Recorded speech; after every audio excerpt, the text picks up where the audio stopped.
Hello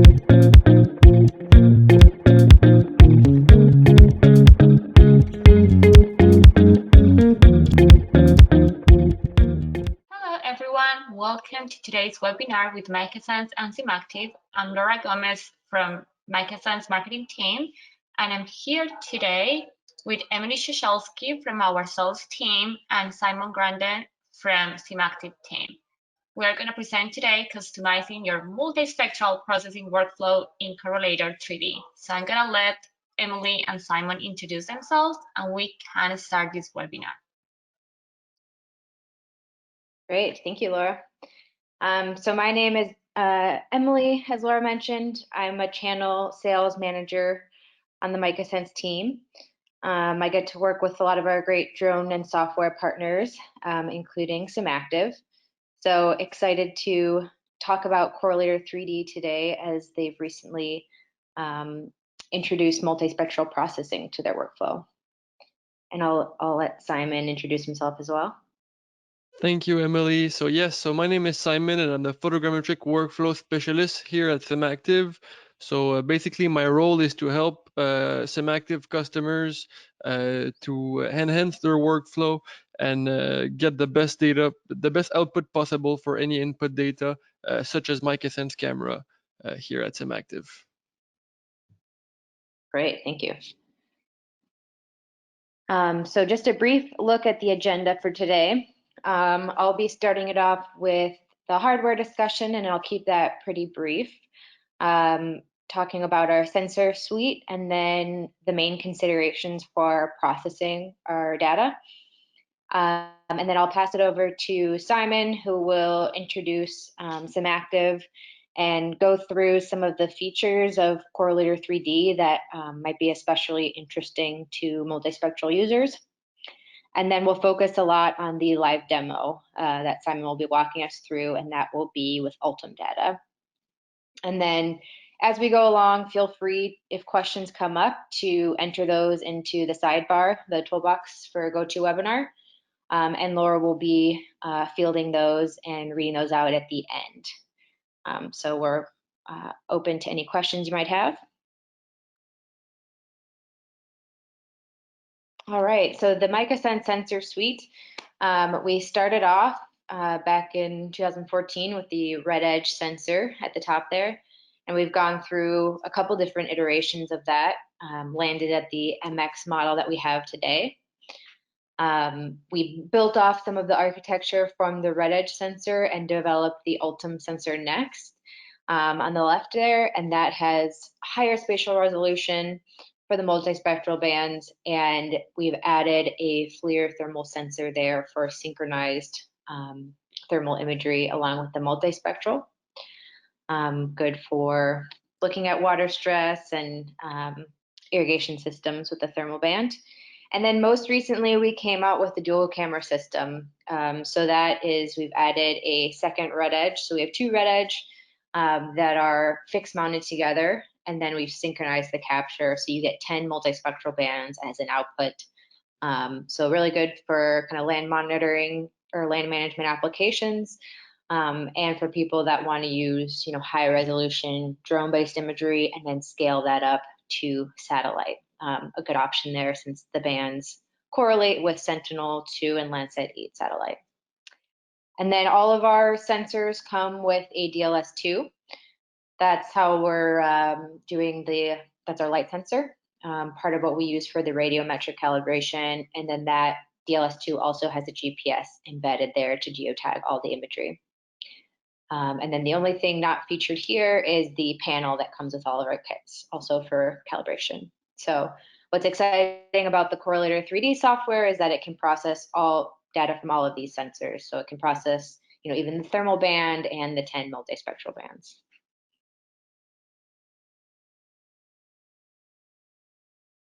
So some of the considerations for processing our multispectral data, these are the main things that we kind of go through and work with software partners like SimActive to make sure are in place to get the best, utilize the data to the best extent. So first of all, we've got between 5 to 10 different imagers. They're all in slightly different locations, so there does need to be a band registration so you can get pixel aligned outputs. Then, of course, you need to be able to stitch the imagery into an Ortho Mosaic map.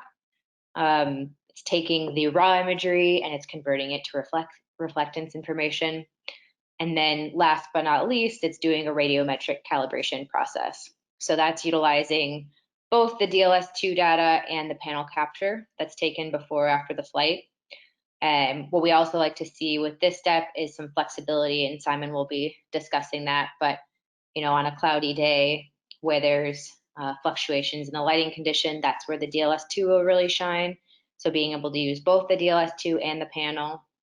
Whereas on a sunny day, you really just need the panel for best results. So being able to customize a little bit what information you're using for the radiometric calibration process. So with that, I will pass it over to Simon, who will be introducing SimActive and then getting started with the demo. All right, thank you, Emily. So yes, so Correlator 3D and SimActive are a photogrammetry software since 2003. We're the first software that's GPU based for processing aerial data and satellite data, and also UAV data. We're a Montreal-based company. We have customers all around the world these days. So as I said, we can process different types of data from the UAV, the aerial, and also the satellite data. And also the main advantage of Correlator 3D is basically we're known for our exceptional precision. So the high quality of data we're able to deliver with the input data. The different automation of a workflow from the one button click solution to the full integrated workflow where you can go step by step. Also, as I said, since we're a GPU based mostly software, we have an unmatched processing speed, which allows us to integrate or digest a lot amount of data in a quick manner of time. And also we have an intuitive user interface, which is takes maybe a few minutes or few 10 minutes just to familiarize with the software, where the buttons are located. And also we have different types of interface. The software can be run with a graphical user interface, but can also be run with a command line interface if you want to automate your whole workflow processing. So basically, we came out with this new version of Correlator 3D in the beginning of June, which we focused on the multispectral side of the UAV processing. The main focus was the radiometric calibration of MicaSense camera, and for that we're able to digest every types of imagery from the dual camera, the Red Edge, and also the Altum camera. Some points that can be noted is basically the band adjustment is done prior to the processing. So at the end of the processing, the user will have a surface model, a terrain model, but the Ortho Mosaic will be aligned with each of the band. So it's going to give you a geotiff output depending on the number of bands that you have. As I said, the workflow are customizable, and you can save them and reuse them for many types of project. They can be also scripted out and launched in command line. The user also have the possibility to generate ortho photos from the surface model or from the terrain model quickly to see the difference of both of them. We can ingest for the radiometric calibration either the DLS sensor or the panel, and also both of them depending on what you have for your type of data. And the software is a desktop solution, but can also be installed in some cloud-based options such as AWS or Azure. And also we offer the possibility of sharing result over the cloud. So you can just only send a shareable link to your customers, and they can easily see the output data that you got from your MicaSense sensor. So now I've talked a bit about Correlator 3D. Let's jump into the demo of Correlator 3D and how you can work with an Altum data set. This is the data set that I will use for this presentation. So I will go through the workflow from the creation of the project up to the generation of the mosaic, and also the creation of the vegetation indices. So here it goes. So as you can see here, we have an Altum data set, which is basically a six-band imagery. So we have the blue, the green, the red, the near infrared, the red edge, and also the thermal band. And all of those bands will be processed as a single imagery once the project have been created. So basically, generally, as you can see on the top of the screen, we have all the modules that are in a sequential order. So you have the two first buttons, which are basically creating and opening an existing project. Then we have what we call the one button click solution, which is basically the automated workflow. So you can create an automated workflow with all the steps that's going to go through the process, and you can also change the different options directly into the automated workflow. We also have different types of profile already created for rapid processing. Also, what we really like here at SimActive is the automated workflow can be used to generate some script. So if you want to launch all your processing from the command line, you can use the automated workflow here, and you can check in that'll generate a script, and it will basically generate an output script that can be launched within the command line. And also with the script, all the parameters can be changed, and you have the full flexibility to get the most out of your data with either one of the processing options, such as the command line or the graphical user interface. So now let's see how we can create a project from the Altum dataset. So you went on the field, you got your images, then you're back at the office, and first of all, when you're gonna create a new project, you're gonna have a window like this that's gonna appear. So depending on the license type that you have, you're gonna have different types of options. For MicaSense data, you will here need to create a UAV project. And first of all, you're gonna have the camera configuration you want to use for your project. So we can ingest many types of camera and many numbers of camera in the same project. So if you have, let's say, if you're performing a big flight that is cut into several sections, you can have multiple groups for each of those flights, which gonna give more flexibility to the aerial triangulation. Or if you have, let's say, a rig with more than one camera, you can also add those two cameras within the same rig, and will be processed together. The main important aspect here when we process MicaSense dataset is we need to co-registrate the band during the aerial triangulation step. So the first step here will be to check in the box unregistered band. So by doing that, the first step of the type point extraction will be to register all the bands together based on the master band that the user will select. And then we will extract the type points between all the imagery before doing the aerial triangulation. So by checking the unregistered band, it's going to give you the possibility to add a folder that contain your images. So you can add directly a folder with that contains your imagery. So as we have here, I added a small folder which has roughly 21 images, and we can see that the software was able to identify which capture was belonging to what band. So as we have here, the band number 1 is the band blue, and then the green, the red, the near infrared, the red edge, and the thermal band. And from there, the user can also select what master band he wants to use co-register all the bands together before doing the aerial triangulation. So you can change the master band here. In this case, I can use the green band, and also you can reorder the band if you want to have a specific order for your output. This order will be used throughout all the projects. So if you change the order of your band, it's maybe a good idea to remember what is the order that you have given for your different band.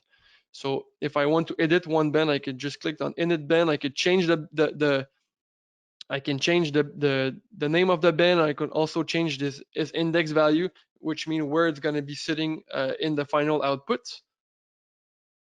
So once this is there, now I've selected the green band as the master band. So once I'm going to load in the exterior orientation parameters that will be read from the EXIF metadata of the imagery, we can see now that all my imagery have the same number of band. So it's going to be the green band as the master band. So they all going to have the _2 as an output name.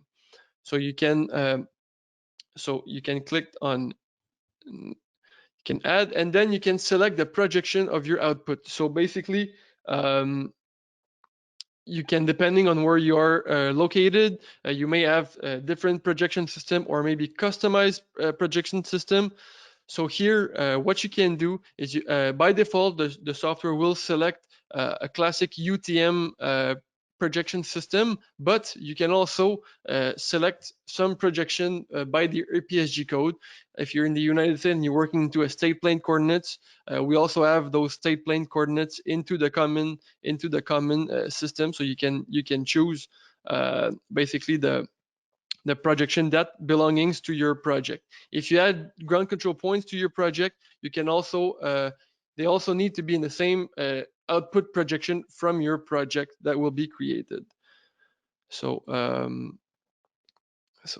WGS 84 meter 10 north.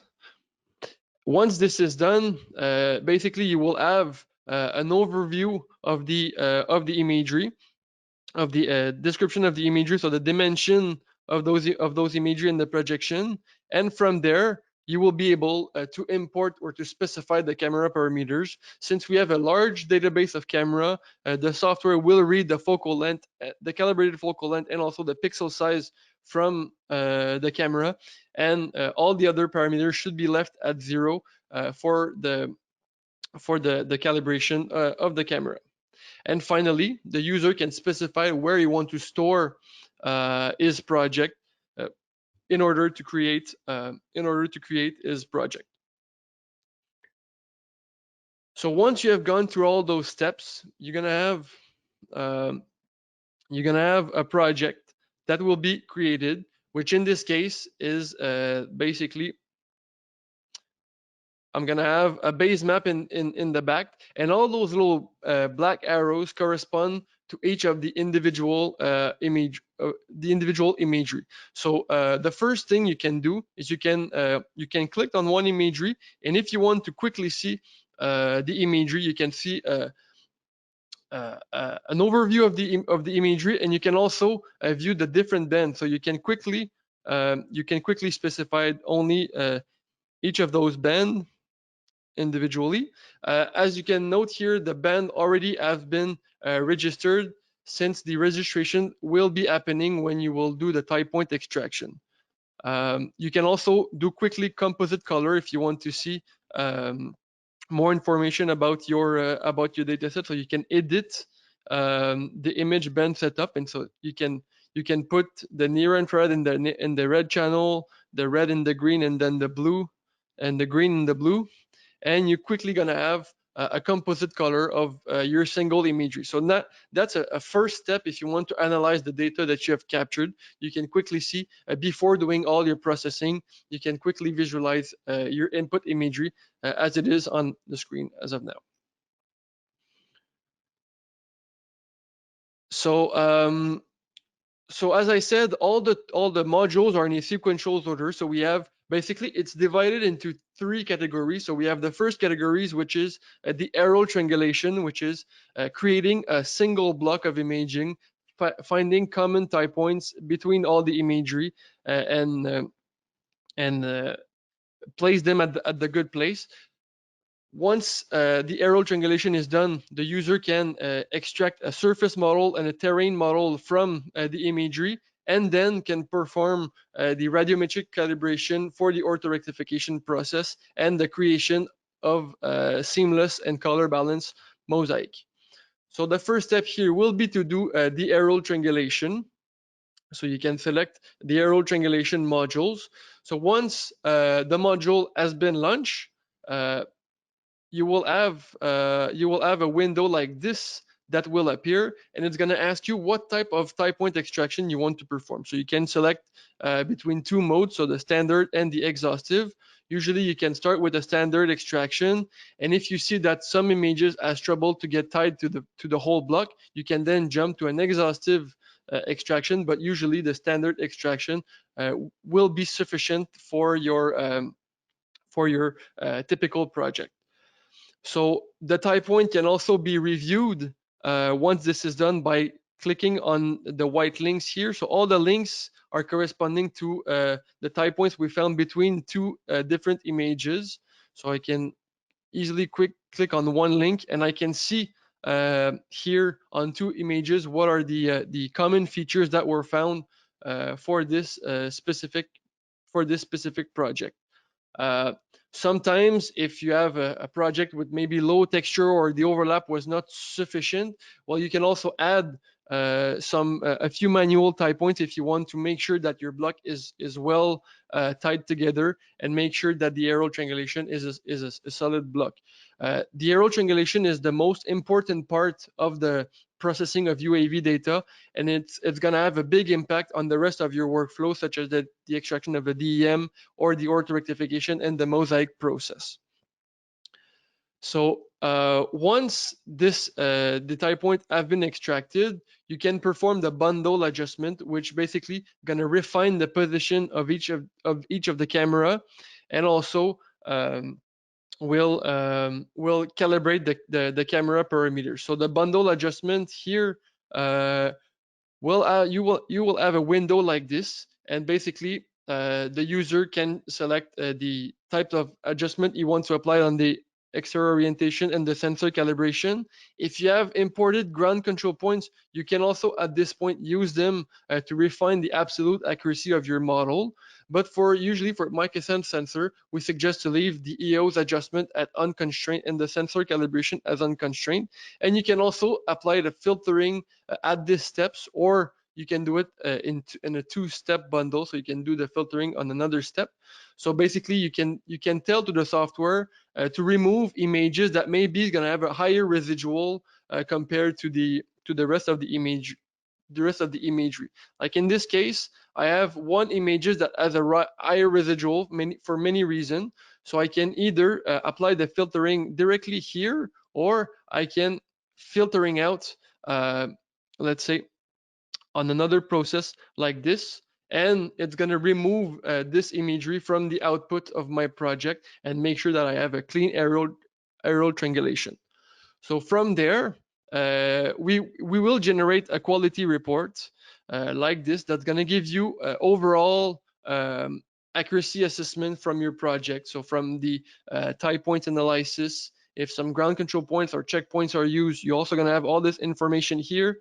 You're going to have all the parameters that were used for the bundle adjustment. So if you're running a project and coming back maybe 1 or 2 months later and you're not sure what are the parameters that you've used, you can always go back to your quality report and all those parameters will be kept there. You're gonna have also a quick overview of the before and after the bundle adjustment, the overall adjustment that was applied to the block, and then some information about the sensor calibration and the system information that was used for the processing of the project.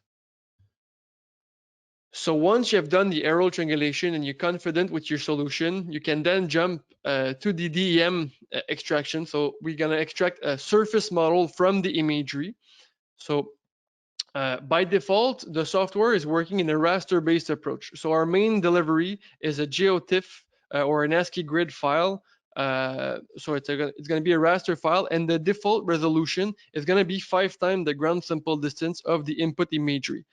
Depending on the quality of your data, you can maybe lower that to around 3 times the ground sample distance. It's going to have an impact on the processing time, but the user can specify his own resolution by changing the resolution here. And can also change the vertical accuracy depending on the processing time he needs and the accuracy that he needs for the output data. And also, optionally, there's a point cloud that can be generated from the input imagery, and this point cloud can be colorized with the multispectral band. So at the end, if you want to export a point cloud, you can have a point cloud that's going to contain three colors information. It can be RGB, it can be CIR, depending on what point cloud that you want, but you can select what band you want to use later on to colorize your point cloud. So once this is done, you're gonna have a surface model like this that will be extracted. By default, the surface model is it will be saved as a SMF2 format, which is our own proprietary format. It's lighter to store, and it's easier if you want to do some modification quickly. Also, when you're going to do some modification, all the history of the modification will be kept as an history, so you can always go back into the history of the modification you have been applied to this specific raster file. So from the surface model, the user can also extract a terrain model. So we have an algorithm that's going to try to remove all the elements that are not ground related, such as trees, buildings, cars, and all those other elements. So it's an automatic tool that will remove all the elements that I've just mentioned. The user also have a few input if he wants to add more constraint to the extraction. Let's say if you want to keep some element intact into your terrain model from your surface model, you can draw some polygon as an exclusion zone and use them during the extraction, so the software won't remove any of those areas within the exclusion zone from the digital terrain model. So as you can see, we also have an editing modules, so you can quickly create some polygons. So I can go here, I can draw a polygon like this if I only want to remove, let's say, this piece of wood, and I can remove this specific section from my digital surface model. As I was saying before, all the history has been kept here within your project. So if you want to go back, you can always go back to previous steps and bring back those modifications. So we also have other tools to edit the overall DEM or for the best output possible. So we have tools to remove elements respecting the topology. You can crop some certain area, you can flatten out some certain area. If you have maybe water surface, you can flatten out those areas. You can filter out some area based on some mean or median filter. And once everything is done, it can be exported as a GeoTIFF file. So the surface model and terrain model will be exported as a GeoTIFF file.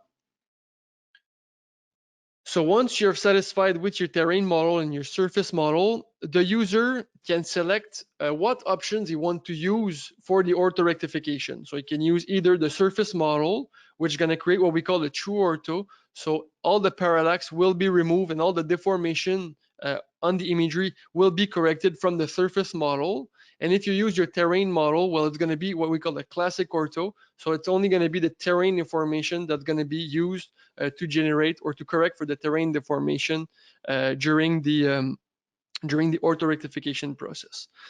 One thing, if you want to calibrate your reflectance, is before generating the ortho photos, you can import your reflectance panel. So your reflectance panel can be imported as soon as your project is creating, but it needs to be done before doing the ortho rectification. So you can do the AT, the DEM, and then import your calibration panel, or you can create your project, import your calibration panel, and then perform all your steps. At this point, it's not going to have any impact on the processing. It's only at the ortho photos creation that the DLS sensor and the calibration panel will be taking into account for the remaining of the processing.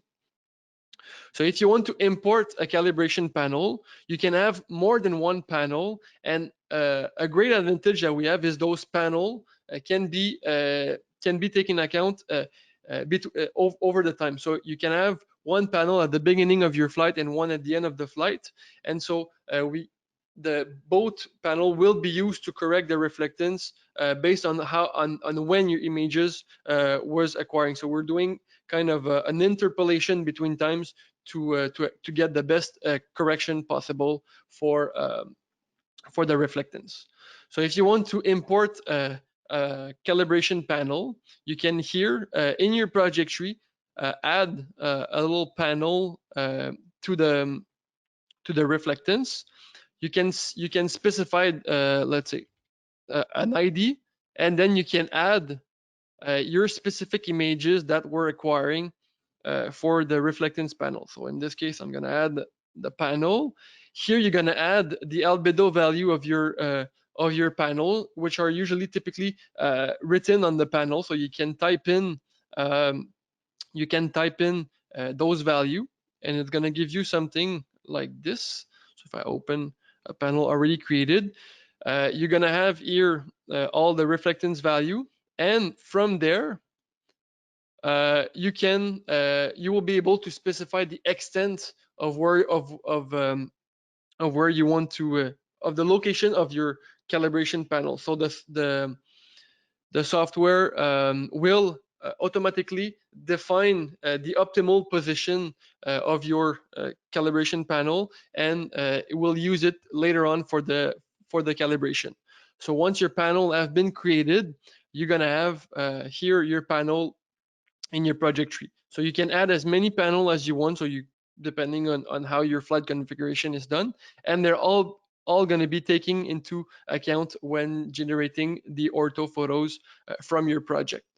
So once you have imported your calibration panel, and you jump to the ortho rectification module, you can go into here to the ortho rectification, and at this point, based on the model that you've used, either the surface model or the terrain model, so if you selected the surface model and checked here the DSM base, it's going to generate a true ortho. Or if you select here the terrain model, as we have here, and then generate an ortho photo from it, it's going to do some classic ortho. So once generating the ortho rectification, you can either select what option you want to use for the reflectance calculation, either the calibration panel, the sun sensor, or both. So you can, if you only want to use the DLS sensor, you can check out the calibration panel. If you only want to use calibration panel, you can check out the sun sensor. And once this is done, it's going to create individual geotiff imagery that is going to have the reflectance corrected. So you will be able to find into your ortho folder. So if I'm showing to here, you're going to have for each individual imagery, you're going to have an output geotiff file that's going to contain 6 registered band with the reflectance corrected.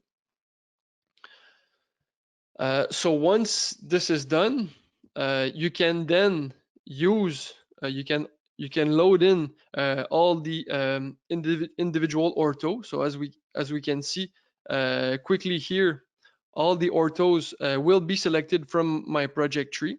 So here at these steps, if you're processing a large project and you only want to see the details on a quick section, you can disable directly some specific ortho. So if you want to process maybe only one line of ortho, you can maybe select 90% of your ortho like this here, and you can disable them from the processing. It doesn't mean that the imagery are taken out of the project. It just means that they're not taking in account for this specific processing. But at any time, if you want to regenerate the mosaic for the full the full project, you can re-able back those imagery within the project and generate the output for the full project. It's the same thing with the DSM and the DTM generation, but you can also disable imagery directly. You can disable complete flight lines, or also you can disable some specific images. As we have here, all those imagery were disabled of the processing, so those this low triangles was not used for this processing. This really gives the full flexibility to the user on how he wants to process his data. So he can create his big project and then only process subsection quickly to see to refine his parameters, or just to define his own workflow before processing all his big project. So it can save time overall on his workflow. So once the ortho have been generated, you can generate a mosaic creation. So we're gonna create a reflectance mosaic from the input ortho that will be color balanced. You can also specify some area if let's say if you're flying with some water bodies which can have maybe different visual aspect depending on from where you're looking at. You can draw some polygons over those waters area and not use them for the color balancing. And also we usually suggest for UAV customers to check the nadir optimization. So what we will do is we will take the most nadir part of the imagery in order to generate the mosaic. So we will remove as much as possible the parallax from the input from the output mosaic. So once this is done, the user can also edit the seamline. So we have a module of seamline editing. So you can manually edit your seamline in order to have the best output possible. And from the mosaic creation module, so you can load your mosaic block like this. You can select it and then select the seamline editing modules. So the software will read all the individual imagery and will allow you to edit the specific seamline to get the best data possible. It's not mandatory to edit your mosaic, but if you really want to deliver high-end product to your customers, you can select individual seamlines like this and edit.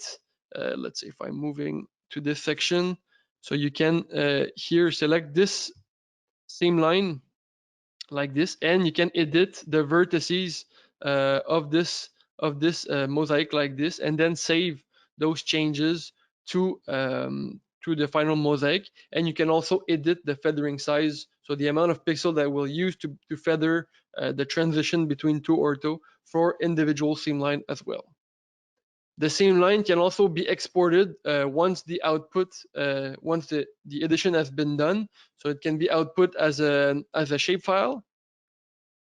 And also, once you have done your mosaic and you have edited all your outputs, the user can also export some vegetation indices. So if you want to export your mosaic, so you can go here into mosaic export, and you're gonna have a window like this that's gonna open, and you have different choices for mosaic output. So you can either export a standard mosaic, which will not be included reflectance, real reflectance value. If you want to export a reflectance map, you can select the reflectance option, and we're gonna generate, let's say here, it's gonna be a 32-bit float with 6-band geotiff file. So you're gonna have directly the reflectance value of each pixels with all the bands that are co-registered. So this is another main advantage. So all the information is kept into the same file. So it's easy to gather around if you want to share data with other customers. Also, if you want to export some vegetation indices, you can go into index, and also you can specify your own vegetation indices. So we already have a wide range of indices that are pre-calculated, but you can also specify your own custom index. So you can, if you want, let's say, only to maybe add 2 bands together. So I can have here example A plus B, and I can input what band correspond to the A variable and what band correspond to the B variable. So you can really customize your own index easily here within, depending on the band you want to output.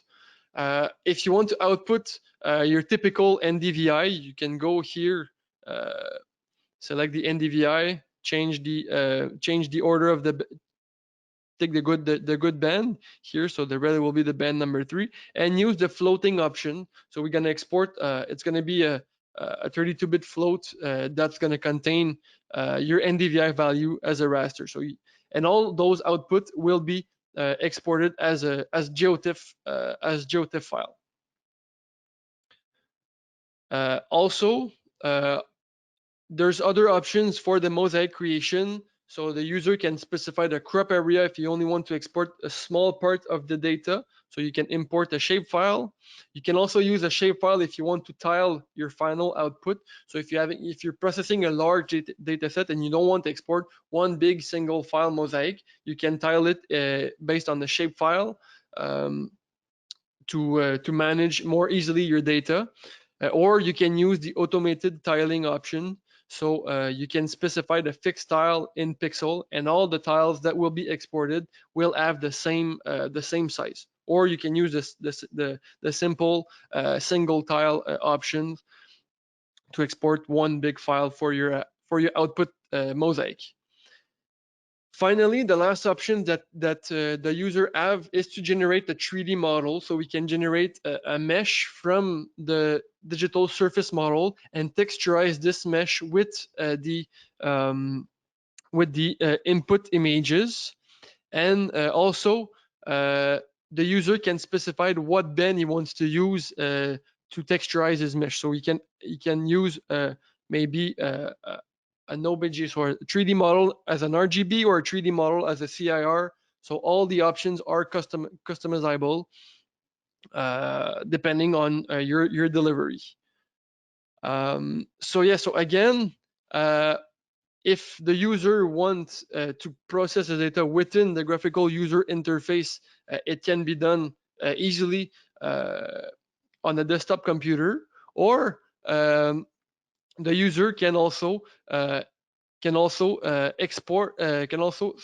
a script directly from the graphical user interface. So you can create your script and then run it directly within the graphical user interface, or can also call Correlator 3D within command line to run this script. Finally, depending on the output that has been on your project tree, you can also share the results. So you can select what output you want to share, and it's going to create you're going to have to create a cesium link, but it's at the end it's going to give you a URL link that you can send to your customers, and all they have to do is open this link, and they will be able to see the output data that was generated from a MicaSense sensor. So I think this covers probably a good overview of Correlator 3D. So yeah.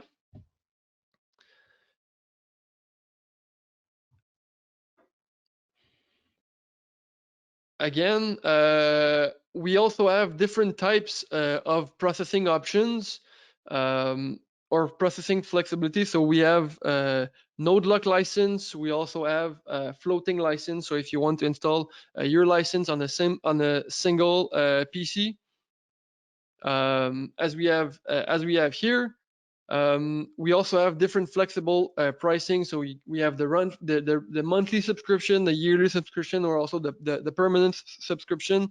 We also have different types of sensors available. So UAV, which covers imagery from 50 megapixel and below, and also medium satellite or full format. So again, we can process small data sets for marketing purposes. So if you want to have a free processing, you can contact us at sell@simactive.com, and you can also download a free trial of Correlator 3D on our website, simactive.com. Thank you, Simon. So I think we still have some time to answer some questions. So I'm going to start with some that I have here. So first question, have you had any experience using the sensor and correlator 3D in the geology area, specifically regarding lake lithology?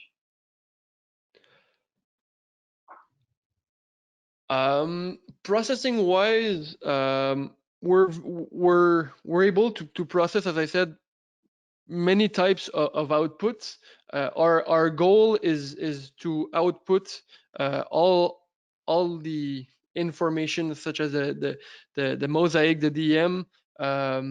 But if you can find some application from geology, Correlator 3D can be suited to process your MicaSense data set, and then you can analyze your data based on different spectral band, I guess. So yeah. We have some customers that are using MicaSense for geology or for various of application. Okay, Emily, do you want to add something on that? No, I don't have a specific example to share for geology specifically.